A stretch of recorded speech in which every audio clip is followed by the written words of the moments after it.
So bottom line, that was a mistake, and we're gonna take a step back and start over. Hey everyone, Victoria from amodernhomestead.com here, and I'm really excited to be back on the channel. We were out of town for 2 weeks, and so I wasn't able to get any new videos up, but I'm really excited to be back, and I'm glad that you are here today. You may have seen my pantry tour video that I posted 2 weeks ago, and if you did, you probably had a lot of questions. A lot of people did, and so today I'm going to answer a lot of those questions. Basically what happened is I posted a video tour of my pantry. I only had 53 subscribers on my YouTube channel at the time, and so I didn't think about giving a lot of backstory because I knew that the people who followed me on YouTube already knew that backstory. So we're going to take a step back, start over, and give you everything that you need to know about why I was posting and a lot of the questions that you had about the tour. So let's get started. So while we're talking today, I'm going to be actually processing potatoes. I have 150 pounds of potatoes that I got from a Zero Standard. I'm going to be turning those into homemade potato chips, plain and barbecue. I'm going to be turning them into canned potatoes, mashed potatoes for the freezer, and freezer french fries that I can take out and fry anytime I want. I may also can some french fries. I haven't done that before, but I've heard a lot of good things about it, so you'll have to check out those videos later. I'm going to show you those in separate videos, but I'm going to be peeling the potatoes during this one, so that's what's going on. So, who am I? I'm Victoria from amodernhomestead.com. I've said that before. And for the last 7 years, we have been sharing our homestead journey online. And so we do that. We should talk about food preservation, gardening, chickens, from scratch cooking, crafting, all sorts of things like that. And so one of the main questions that I got, or it wasn't really a question, I got a lot of comments, a lot of really negative comments about why I would share my pantry tour on YouTube. And ultimately, I've been sharing that information on my website for 7 years, and we have between 3 and 5 million people a year come to that website for that information. So it's not something that I haven't been sharing online. I just hadn't shared it on YouTube before. So I'm really comfortable sharing that information. It's our goal to help people learn and grow their own food supply, whether they're growing it themselves in a garden or getting it from the grocery store. Either way, our goal is to help people see what that looks like and make it a reality for their own lives. And so that's why I share the pantry tour. We don't openly broadcast our location. We do stay safe in as many ways as are possible to do online, but that is what we do for a full-time job. We share our homestead life, and so we'll continue to do that. And we're really excited to do that now here on YouTube. So if you haven't yet, please take a second and go ahead and follow us so that you can get that information that's coming up, where it's not just prepping. We're talking about how to live a life that's more self-sufficient, that's more in harmony with nature and self-reliance in a way that doesn't completely take over your life. One of the things that we really prioritize in our life is time freedom. And so we don't want to be spending, 14 hours a day out in the garden. There are seasons for that. Canning season can see me spending, 8 to 12 hours a day in the kitchen canning food, but that's okay.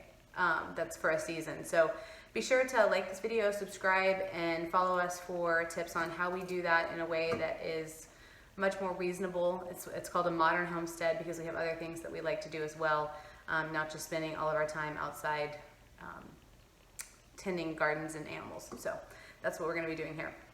So one of the other questions I got was, what is the shop? In the video, I talk about the shop and the food line a lot. And again, that was because everybody that followed me at that time or is familiar with my website knew what that was. So last summer, we launched a food line. We are the world's leading website for einkorn flour recipes. Einkorn flour is a type of wheat that doesn't contain modern gluten. It does still contain gluten, but it does not contain gluten that triggers the gluten test. So when food is tested for gluten to see if it's gluten-free or not, the gluten that is in einkorn does not trigger that test. So it doesn't trigger the test, it doesn't trigger a celiac response, it doesn't trigger inflammation, it doesn't trigger a blood sugar spike, anything like that. And it's still wheat though. So it's really an amazing thing for people who are celiac or gluten sensitive or really just want to live a more traditional foods life. So if you're doing GAPS or Nourishing Traditions or the Weston A. Price kind of lifestyle diet, then einkorn flour fits really well within that. Well, the problem is that if you want to eat einkorn, you have to make everything from scratch, and that can be really, really time consuming and really complicated. And unfortunately, a lot of people just don't have that option. And so what we did is back in July, we launched a food line, and we had 40 different products ranging from einkorn flour bread to ready to make, ready to heat waffles, you know, toaster waffles. We had ravioli, we had cinnamon rolls ready to bake, we had boxed cake mixes, vanilla wafers ready to eat. I mean, all sorts of things, chocolate chip cookie dough, sugar cookie dough, ginger snap, gingerbread dough. We had pie crusts, we had all sorts of things, puff pastry dough. I mean, it was amazing. We even sold graham crackers, and it went crazy. You know, we launched that food line in July with what we thought was a 3-month supply of food, and we sold out in 4 days. And so that was really surprising. We opened a shop. It went crazy. You know, we had a ton of local support. We were in all sorts of magazines, international news, all that stuff, because we were the first ones in the world doing einkorn food in that way. Jovial does have einkorn pasta and some crackers and some cookies, but it's a really, really limited scope. It's all shelf-stable stuff. There's nothing that you would, you know, throw in the oven for dinner. We had all sorts of things like that. So it was a really big deal, and we were very excited, and it was going crazy. I had 15 employees baking around the clock, and it was amazing. It was amazing. And then, because of the supply chain issues, we suddenly were not able to get, everything was organic, and we weren't able to get organic butter, and we weren't able to get organic yeast, and we were having a hard time finding boxes and containers, and then eventually einkorn. We couldn't even get einkorn because of shipping. We had orders that we ordered in September, and they were coming via cargo ship, and they arrived on the coast in October, and finally arrived in March, late March of this year. And so we couldn't get enough supplies to keep our food line going, even minimally, much less serving the very, very large audience and demand that we had. And so we had to make the decision to close the food line and to close the shop for the time being. And it was a really hard decision, but it was definitely the right one. And we're not giving up on that dream. I definitely think we will 100% come back, but for the time being, we needed to close that and be able to focus on other things, because it was such a struggle to get anything in. For the vast majority of things, we legitimately couldn't get it. So we had to close that. And that is why I have so much flour in my pantry, because I purchased that for the food line. And then when we had to close the food line, that all came home with me, you know. And so it's 450 pounds of flour that I purchased in March. So it's really only 2 months old as far as, like, you know, when I got it. So that's why it's not in containers yet. It's because it's brand new. We just moved into our new house, which I'll tell you about in a second. And because of that, I just hadn't had a chance to process it yet. And so it will go into containers. Everybody was very concerned about that. And the reality is, we don't normally store flour in containers here. We've never had any problems with bugs. We've never had any problems with mice. We've been doing that for 7 years and have never seen a single bug. However, we normally only have 100 pounds on the shelf at a time, and we go through that pretty quickly. And so since we have 450 pounds, and that's more than we would be able to go through in a short period of time, we do need to go ahead and freeze that, bring it back to room temperature, put it in a Mylar bag, seal it, and put it in 5-gallon buckets. And so we'll probably put that up in our attic. We have a beautiful full-length attic where we are storing a lot of stuff. So that brings me to our house. So we have been living in a tiny house for the last 6 years on the property where we just built our bigger house. And so we built this house from the ground up with our own 2 hands, with my husband and I and my dad, and occasional help from other family members. But everything that we did ourselves. And so the only things that we hired out were the roof, because it's a very steep pitch, and I didn't want my family and being unskilled at roofing to get up there and try to do that. And we hired electrical, plumbing, and AC. And that was it. Every single thing else we did ourselves. And it was an amazing experience. It took us 7 months to build it from the ground up, and I loved it. it was hard and I was exhausted at the end of it. And we just moved in at the end of March 2022. And so we're still unpacking. Like, the view that you can't see that's in front of me is just boxes in the study because we haven't unpacked them yet.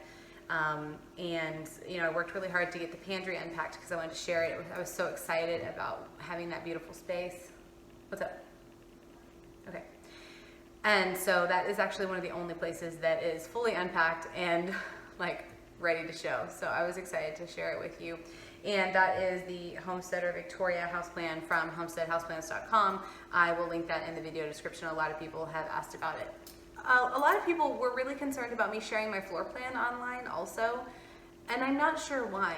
If somebody came in the door, the pantry is literally the first door that you see, and it's a glass door that has stencil on it that says pantry. So I'm not giving away any detailed information. I don't have a hidden pantry. It's out there for the world to see. If you come in my front door, it's the first thing you see. So me sharing my floor plan doesn't really change that. In the event that, you know, the world or even the United States is experiencing a food crisis, which isn't unheard of in countries that are going through economic hardships, the people around me would be more likely to be a concern than the people who saw my video on YouTube. And my neighbors, we know them and we would share food with them anyway. So I don't think that's going to be an issue, but I appreciate everybody's concern, and we do, of course, stay as safe as we can and protected as we can. Let's see, what else? What is your plan for your freezer food in the event of loss of electricity? So I mentioned in the video that we don't have propane in our home, and that's because my husband was an insurance agent, his uncle was a firefighter, and because of their occupations, they saw a lot of incidences where propane exploded, people's houses exploded, and I know that that's not common, and I know that that has to do more with the way that tanks were taken care of and stuff like that. I absolutely know that, but it's something that they're very aware of, and it's just not something that's a good fit for our family. And so instead we do have electricity.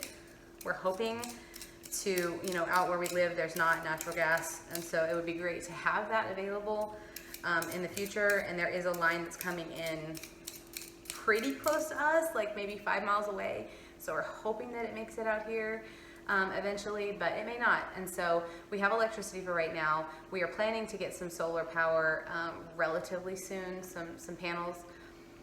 But until then, our plan is to can on basically a propane stove outside. And so we have propane tanks like you would use for a grill that we cycle through regularly and use them regularly so that they stay fresh and maintained, and they're not just sitting out there forever, just waiting to explode.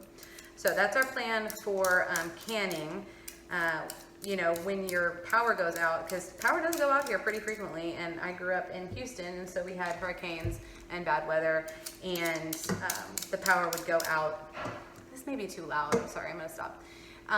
The power would go out for, you know, a week at a time or more during hurricane season, and so if you don't open your freezer, then the food will be fine for, you know, 2 to 3 days. It'll stay frozen for that long if you're not constantly opening the freezer. So what we would do is take out, you know, if you watch the pantry tour, you know, we have 3 separate freezers, and they each contain a different category of items. And so you have the bread and desserts and tortilla freezer.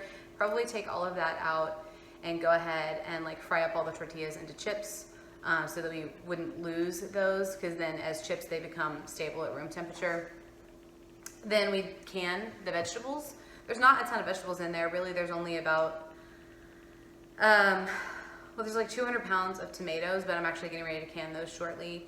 But even if there were, you know, 200 or 300 pounds of vegetables in there, if the power went out, we could can that in a day with the propane setup that we have.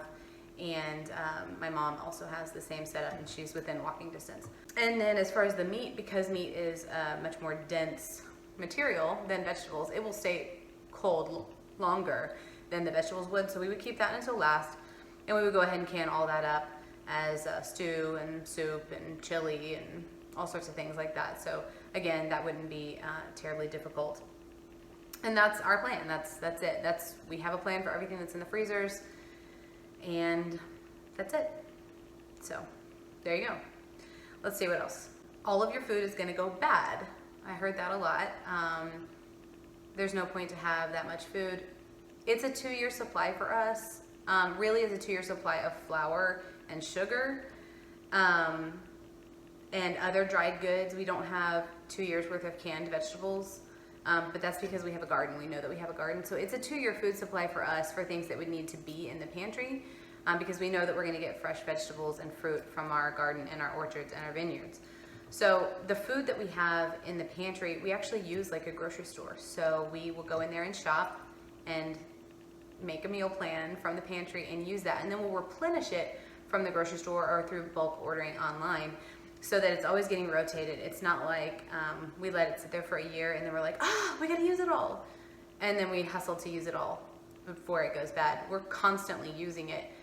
So it is our food supply. It's not just storage, it's our actual food supply.